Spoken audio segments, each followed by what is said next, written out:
God's gonna lift him again. To start off, I bet many of you, even the ones from Bakersfield, don't know that Buck Owens' first name was actually Alvis. You can look it up. It was Alvis Edgar Owens Jr. And you probably didn't know there's a famous English car called the Alvis. Here's a picture. Check out that logo, huh? But the best part is what the word Alvis actually means. Turns out it's a Scandinavian word that means all wise. Huh, well how about that? I wonder if Buck knew what his real first name meant. I bet his dad knew the score. So this show isn't about Alvis Buck Owens, no. And it isn't about the Alvis vintage car either, even though we will be talking quite a bit about cars. I guess you could call this an Alvis car because this is my car and my name is Mark Alvis. But that's not the most important thing.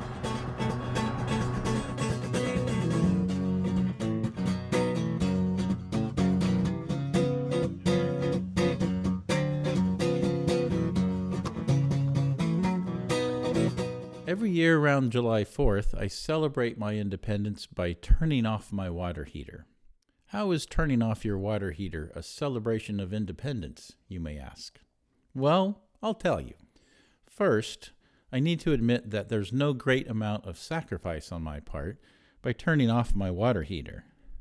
You might think I'd be taking cold showers, but I'm not.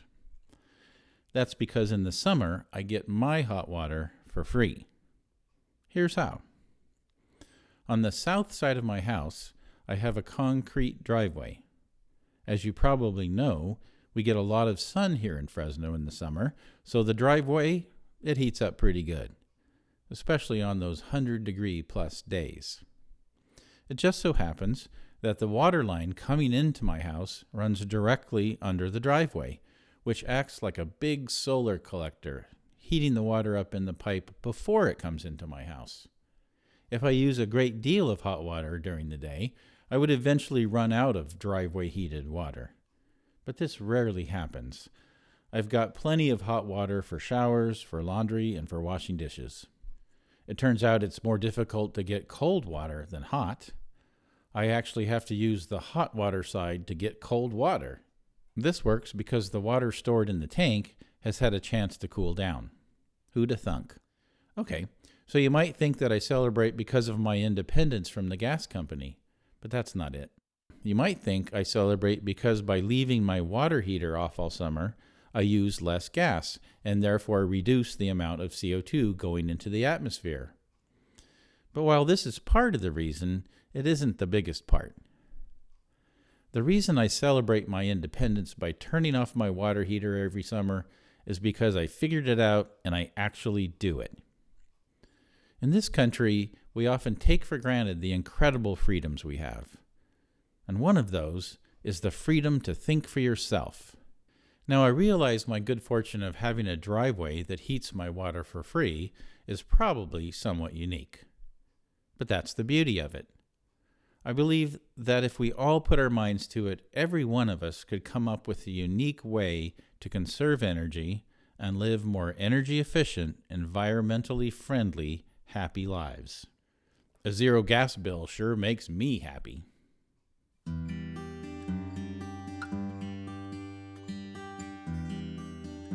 Working as a public information officer in Yosemite Valley for 14 years, Keith literally lived a photographer's dream. Keith's deep understanding of the connections between us and nature illuminates all of his photographs. Even though he now lives in Boise, he comes back to California all the time. We talked to him during a rainstorm in Santa Rosa. It sure seems so, that we have to be a little bit more proactive. For one, there has to be a connection between action and reaction, and that's been the big challenge. There's been a lot of pushback on the idea that our actions actually have any effect on what's going on around us, and depending upon your camp that you're from, you're either pro-science or anti-science, or but it's hard to deny the scientific evidence that's out there that things are changing. But who needs the science when you have summers that are 9 months long instead of 4 months long. And maybe this is just a trend that the planet goes through periodically. But if we are, part and parcel to the process, then, begs a little bit of investigation into better methods, better behaviors. But the main thing is probably the majority of the people in the world, they live in environments where they don't have that tangible connection. It's easier to see when you're working in a natural environment, for instance. But if you're in the middle of a city, if you're in an urban environment, and it becomes more challenging to make that connection because the pavement doesn't wither under the heat like plants do when you're out in the natural world, or if you're in a more rural area, you'll see it. And people who are living in urban environments, they have other concerns that are more in their face at the given moment. They're less concerned with wildfire and things of that nature, only as it affects them. Say smoke. Down in San Francisco, when California's on fire and the air quality goes to abysmal, you notice. But other than that, if you're in the city and you're going about your business, you don't necessarily make the connection about your behavior or others' behavior or just the world in general in your daily life. We all have our blinders on, so to speak. Well, I got my first camera back in 81, I guess. 81. Yeah. And, been photographing ever since. And a big chunk of that was spent in Yosemite, where the natural forces are allowed to prevail. Grew accustomed to seeing, rock falls and windstorms and fire and flood and all that. And it was not something that was really, well, it was not the Park Service, managed it in a way that was, less hands-on.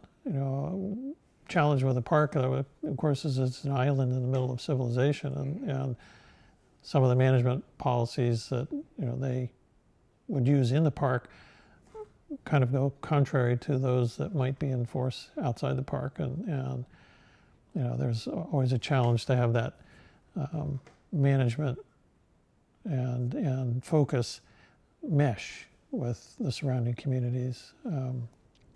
But the parks, what they did is they give you an opportunity to see the natural forces at work the way they would work with little intervention. And that's a good lab to have. Yeah. Really, it comes down to really nobody likes to be told what to do.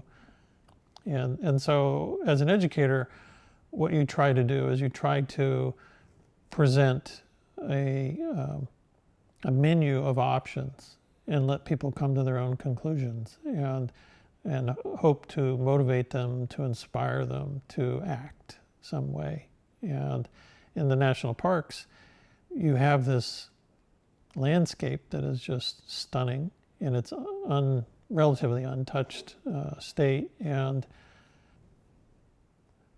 when you have that to work with as a menu option, as an alternative, it's pretty powerful that people get to see, the majesty, the beauty, the drama, the inspiration that a natural landscape has to offer without having been stripped of its, assets, with signs and things that might be called a blight on the landscape.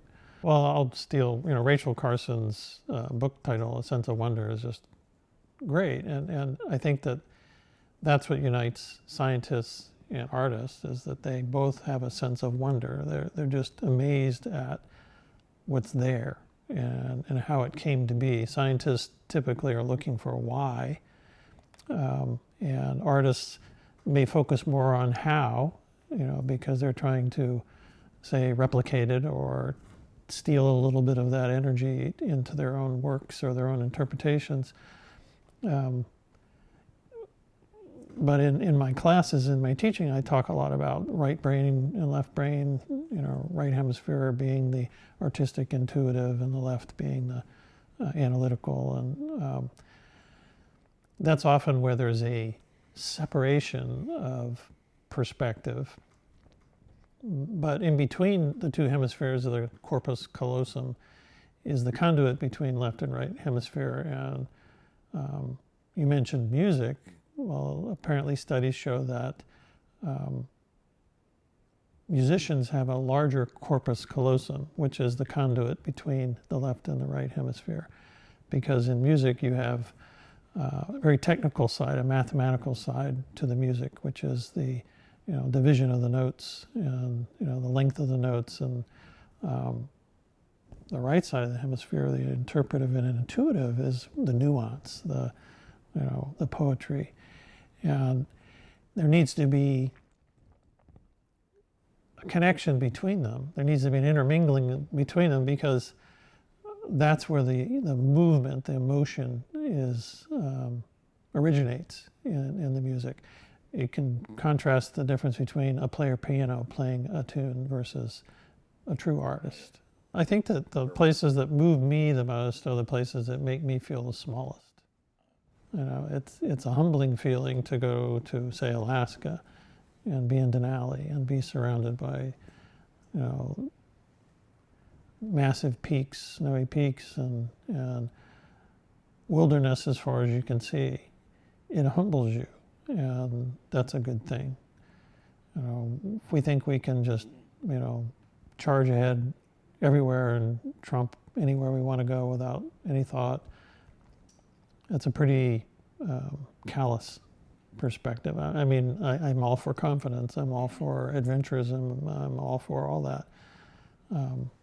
But we need places that still challenge us. We need places that still humble us, to keep us, human. Yeah. Most of us are dealing with other things that have our attention, and in order for us to shift our focus to the environmental issues and broader issues than that, we have to have a connection. We have to find some way to have it still be meaningful. And just a visit to the park or a trip to the wilderness or camping on the weekend helps people to ground themselves again and reconnect. So important. So all those opportunities, any opportunity to provide people that time out, literally time outside even, to recharge their batteries is incredibly important. Otherwise, they'll stop caring. They'll forget. I'm in Santa Rosa with my sister-in-law, Michelle, and this is a community that for the last 3 years has been threatened with fire. And this past winter, we were part of one of those experiences. The glass fire happened. And when I lived in Yosemite, fire was there, and fire was something that the Park Service studied, and its behavior, and fires were often let burn. And so I was accustomed to smoky air and things occasionally, understanding what was going on, that the forest needed to burn occasionally, and that it was in the long run healthy. But here, in an urban environment, fire has a very different, feeling. It's a real threat, especially when the wind is blowing. And Santa Rosa, I guess it was 3 years ago, the Tubbs fire just swept right through the middle of town, and in a matter of hours, a lot of Santa Rosa was gone. And this most recent fire, the glass fire, they're much proactive about notifying people of the dangers and to have evacuation plans in place and that sort of thing. But when you see flames and the winds are blowing in your direction, it's a very different feeling than seeing something at a distance, smoke at a distance. And we evacuated. We went south, and it seemed like half of Santa Rosa was checking into the same hotel we were that same night. We were fortunate to have a place to go and direction to go that was safe, that wasn't cut off by flames or something like that. And I've been gone from California for 20 years, but I come back every year, 3 times a year, 4 times a year to teach. And the fire season keeps getting longer. It used to be just, late August through, say, October, and now it's into December. And, unless the rain comes January too, if you're, paying attention. So you can't help but notice that. And the high country, when you go to the high country and bodies of water that, were a constant, dry, landscapes dry, trees in Yosemite, I believe it was 50% of the trees had died because of the drought. I have photographs from Tunnel View, back in 1984, not a brown tree in sight. And, 20 years later, everything's brown. And how can you not notice that? It's a constant that art is helping people make connections between their personal experiences and the subject of the art. And, artists are communicators, and that they tend to inspire or call out instances where things are either right or wrong. Artists are interpreters, and interpreters help people make the connection to better understand the circumstances and to potentially motivate people to action or help them understand others' actions or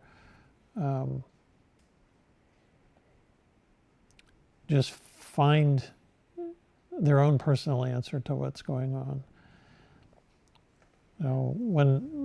When I'm teaching photography, it's so nice to see the rain. Yeah, look at that.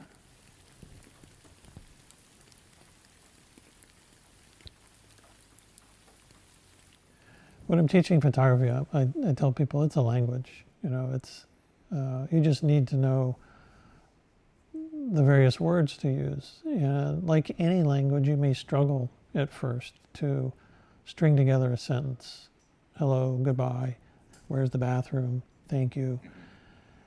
And eventually, with enough time, you become conversant, and then you become more comfortable. But the goal of the artist is to be poetic. And poetry is an economy of words. Every word counts and has really deep meaning. And that's what we're after. We're not wanting a record of the world, because nobody has time to look at the world, every single piece of it, every single photograph you ever take. You really want each photograph to have such power, such weight, that it's I hate to say it's the cliff notes of the world, but it's an edited version of the world that is your most powerful, your most meaningful efforts. And that just comes with time, practice again and again, and being out in the environment. And the more you're out in the environment, the more you learn to anticipate it and to know where to be and when to be there. And that level of knowledge, that intimacy with the environment, is unfortunately where we all need to be to really feel compelled, to often alter our behaviors.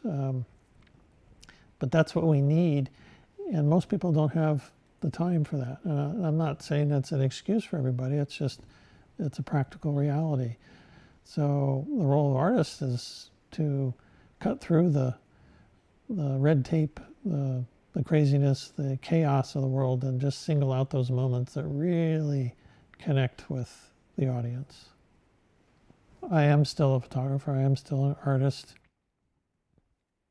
But even in my own life, I've had to adjust what my focus is. And what I realize is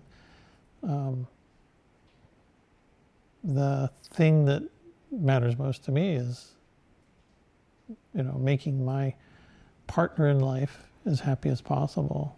That's, that caring for somebody else is really, really, really rewarding. That's where I am right now. That doesn't mean that I don't care about what's going on in the real world or out in the natural environment. But I find that happiness often derives from a feeling of satisfaction with the way things are being handled, if they're being handled properly in the real world. That happiness is much easier to achieve if we feel the same confidence in the decisions that are being made and the motivations behind those decisions, and the idea that the things that we value ourselves also are being valued by those who are our chosen leaders. Right. I think that it's such a volatile subject, and it's been deliberately made more volatile. I think that there's been a real effort to divide and conquer, what were groups of people who are working harmoniously with each other. There's a real attempt to separate those groups and to highlight differences between the groups as opposed to having them working together, because the smaller groups are much easier to oppose than a large united group of ideas. And that's really unfortunate because communication between people is key. When I was doing programs in Yosemite, I did 1,000 or so evening presentations live to crowds from 25 people to 700 people. And because they were live, I could alter the presentation and I could listen to the response from the audience, and to hear the connection being made, to see people being actually affected by the visual that they were witnessing and the words that they were hearing. There has been nothing in my life that has been as satisfying as that. To know that you are actually connecting with people and making a difference, helping them understand, helping them appreciate what they had. And this was the gift of the parks, but it's so much more than that.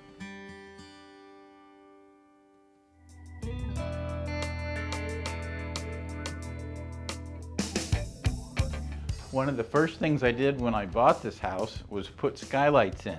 I actually got the idea from Dan's mom, who had put skylights in her shower. I thought that was just such a great idea. And skylights turn out to be a great way to save energy because you get the light for free. So a skylight in the kitchen is a little more normal. We put this one in almost as soon as we bought the house. And it's really good because most of the time when I'm in the kitchen, I don't even have to turn the lights on. This house was built in 1954. When I bought it, it still had the original windows. These windows are low E vinyl dual pane windows, very energy efficient, and one of the best things that we've done in the house so far. One of the more recent upgrades we've made to the house is LED lights. We've put them everywhere. There are LED lights in the kitchen. That's an LED light. That's an LED light. There's LED lights right here. There's LED lights in the living room. All of the paintings are lit by LED lights. There's LED lights in the bathroom. There's an LED light here. There's LED lights in there, and there's probably LED lights in here. Yep, there's LED lights down here in the bathroom too. Look at that.